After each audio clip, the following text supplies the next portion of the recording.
Hello friends, Xaft here, and today I'm going to be playing my Blood Death Knight using the one-button rotation.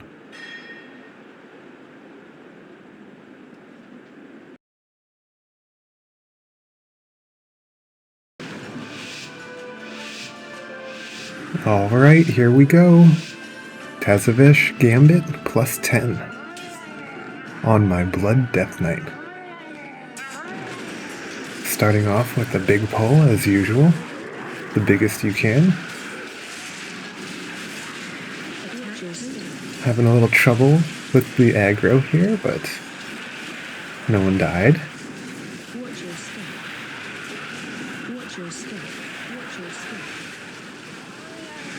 Okay, here we go with the one button.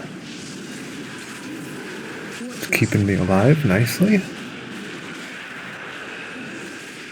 Using a couple defensives, but of course this is a big pull.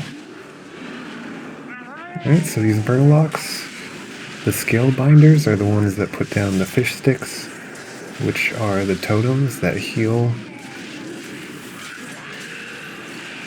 You can AoE them down, but just make sure they die pretty quick.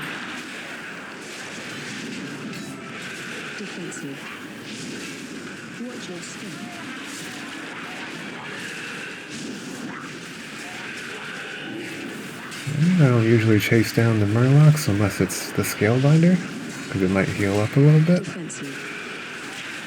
And then as soon as the scale binders are dead, we're going to go on to the next group. But here's the affix. You can just pretend that I have blinding sleet here, but I forgot to have it. Alright, more Murlocs.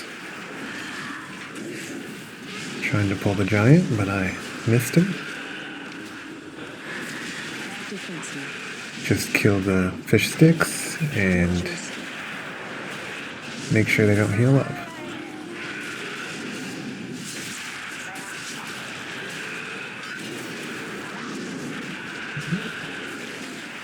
So I just try to tank them away so that they don't pull in the groups that I wasn't trying to pull. Alright, here we go, more Murlocs. Same thing again.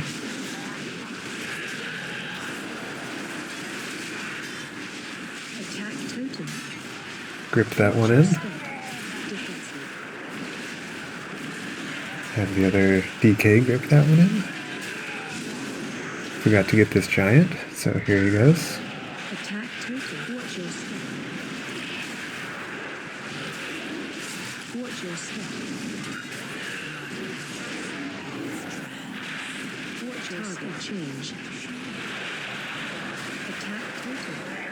Killing off the affix. Pulling in the next guys. I went pretty low there, but it didn't go into purgatory, so I wasn't even really that low.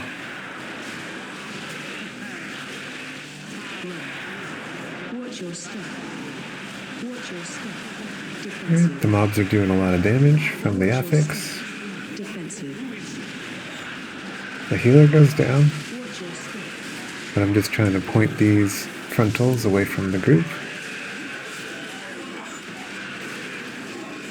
Trying to kill off some of these mobs before I pull the next guardians.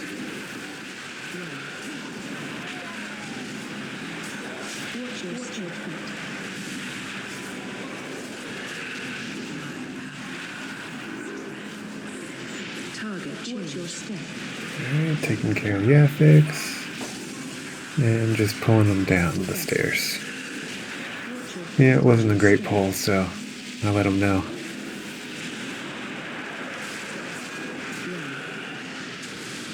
But here we go, pulling the last guardians.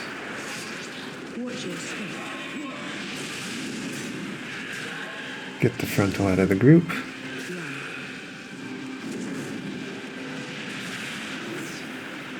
Pulling them over here into the boss room. After the frontals, I'm just going to pull the boss. Yeah, he doesn't really do that much damage to me, so I can take this guy in 2 heads. This guy has a frontal also. So just make sure everyone's pointed away from the group.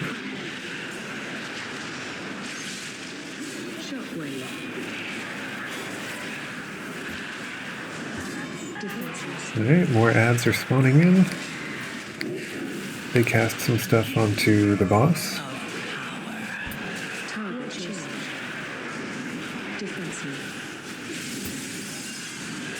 Alright, he's going into the middle, doing the intermission phase. Special coming. It seems like everyone thinks that the tank should do the console, so that's what I do. As soon as I see them running to the correct spots, I know it's okay to go DPS the boss.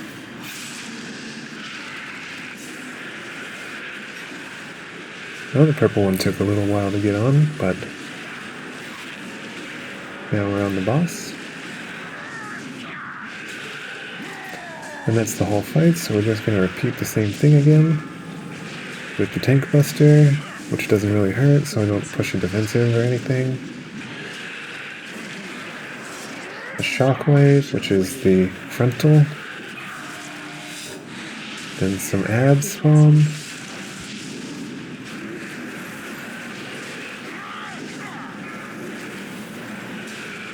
The tank buster again. Defensive. Target change.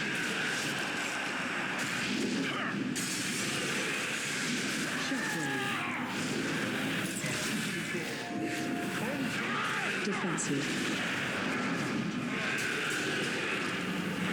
For that beam that's following the guy over there, what you're going to want to do is just run around in a big circle so that the beam just stays in a kind of a tight circle. You can see this group does a pretty good job of that. Alright, doing the console again. And I see my guys are going to the right spot, so I'm good to go DPS.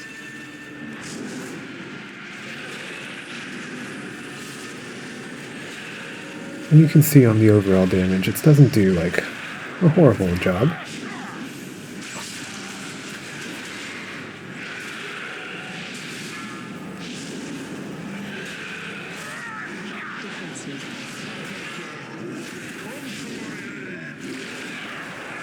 Last little bit of the boss here. Defensive change.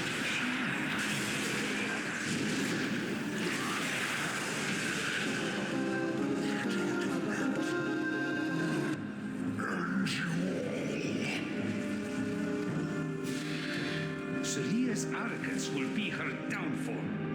Alright, now we go through this portal here.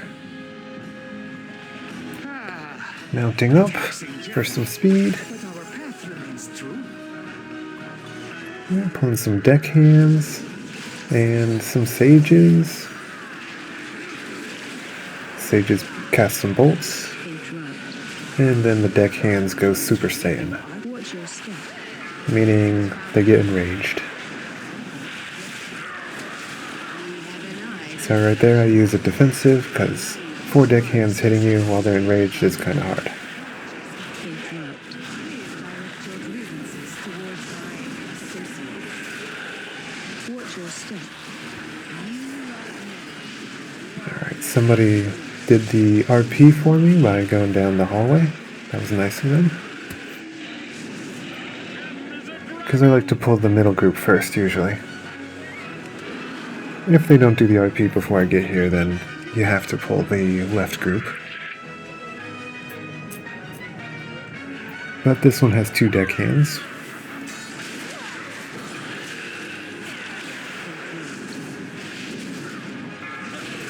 Watch your step. Pulling in the next group. Target change. It only has 1 more deckhand, so that's just 3 total. Watch your step. Yeah, the one button, it hits the death strikes really well. I really feel like it keeps me alive.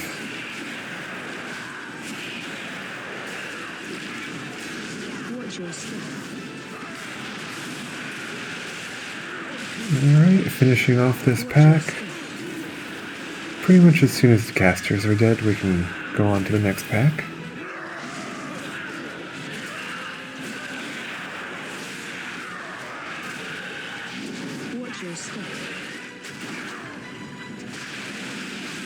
Alright, same stuff again. This time, no deckhands in this group. Watch your step.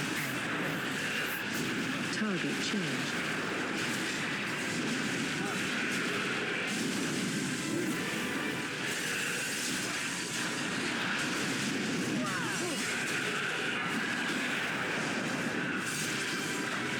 Watch your step. Watch your step.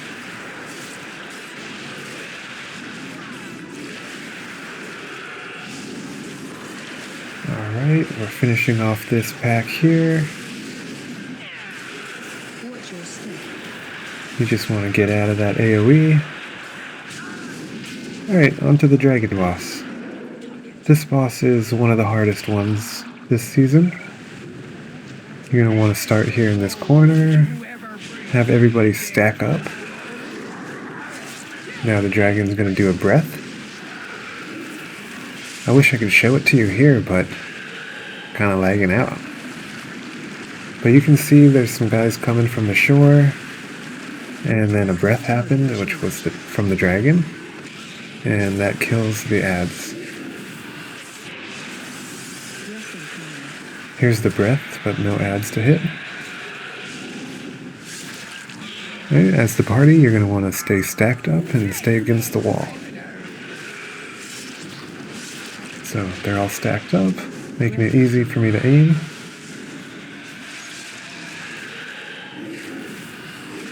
Missed one.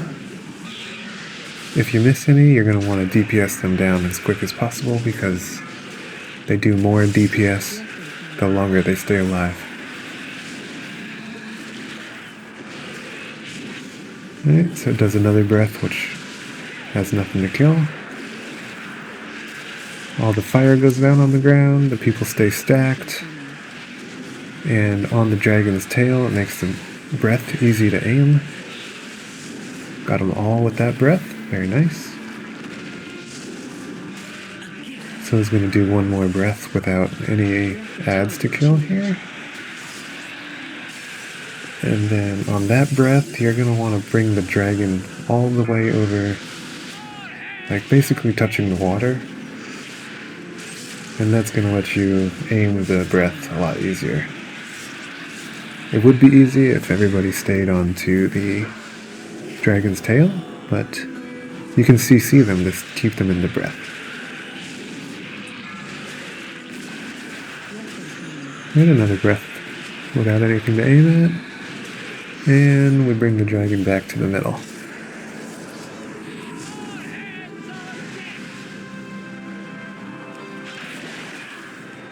Alright, the dragon's pretty much dead here, but I'm going to aim the breath anyways.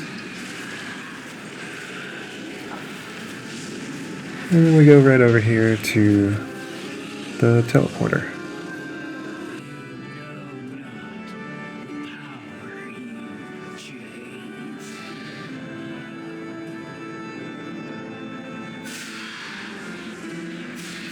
And once you go through the teleporter, you get this first Starseer here.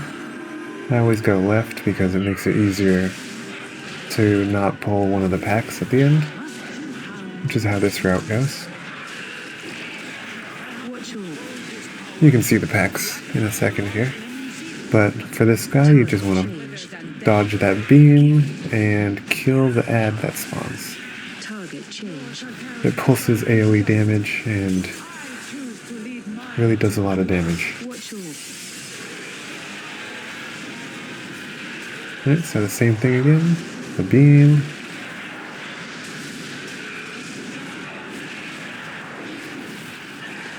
And the pulsar. Make sure you kill that pulsar. Even if the mob dies, you gotta kill the pulsar. Alright, on to the next pack. And in here, the ritualist is the most important guy. He has a very dangerous cast, Unstable Rift. If he casts it, it's going to do a huge AoE damage.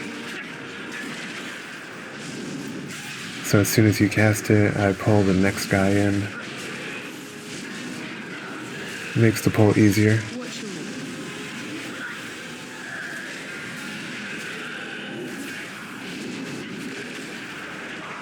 Alright, Change. now this next group is coming in.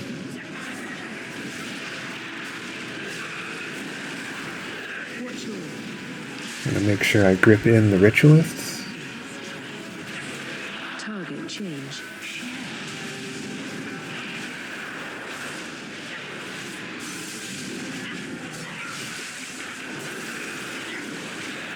Watch your Alright, make sure you kick the ritualists when they're casting Unstable Rift. Make sure you kill the pulsar when it spawns. And you'll definitely survive if you do those.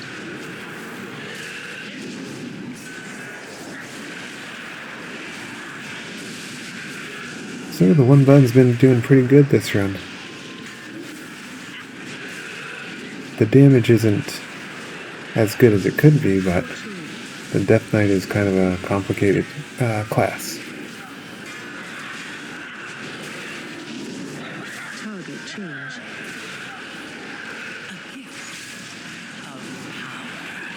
Target change. Watch your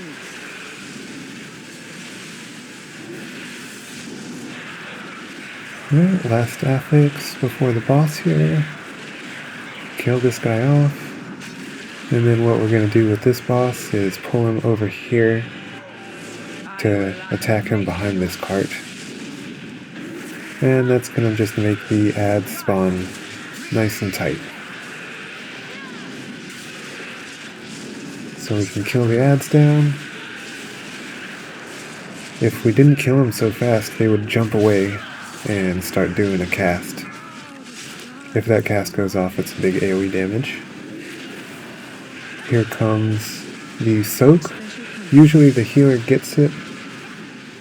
That's because they know if they can take it or not.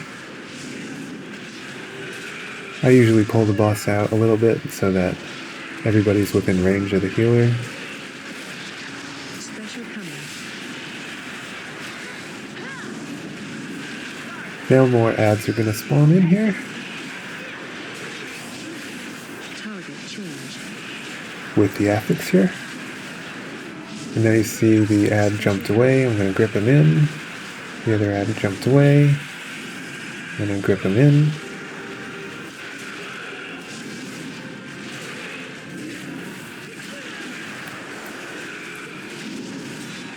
Alright, killed the boss down now.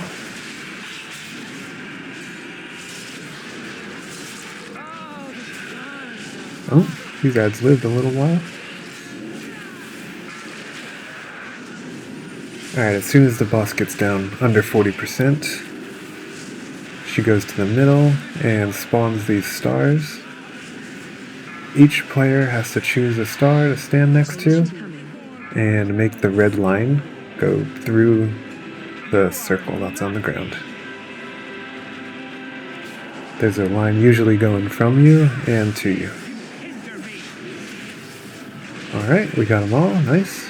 Now we're going to go over here into the cubby Which way? so that we can dodge these explosions a lot easier.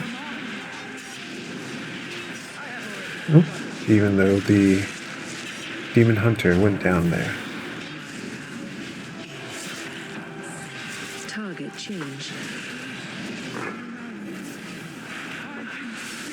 Alright, we're going to dodge the circles on the ground. And the healer's going to go do the soak while I battle res the hunter.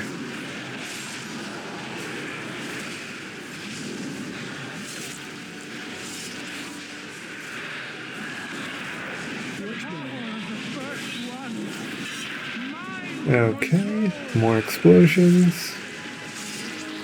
Dodge, dodge, dodge.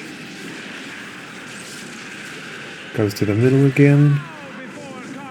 This time after 50%. Special coming. I always think that you should go to the same star that you went to before. That way nobody misses any, but we missed two this time, but you get another chance. It just does extra damage to you, so watch out.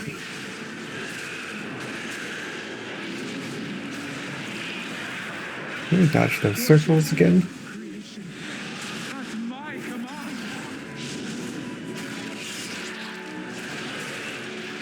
pushing the one button.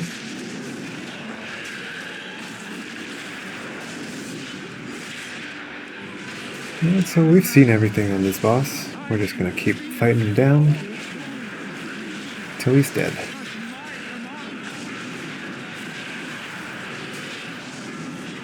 Target change.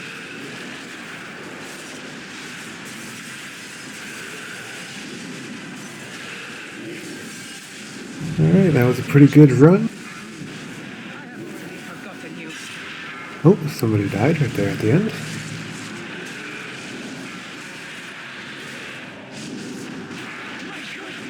Anyways, it was a good run. You know, we did get a +2 on it. So, overall, I think for the Death Knight, it does a really good job of keeping you alive, but not that great of a job at DPS and aggro, but it's not the worst also. So, alright, I'll see you next time.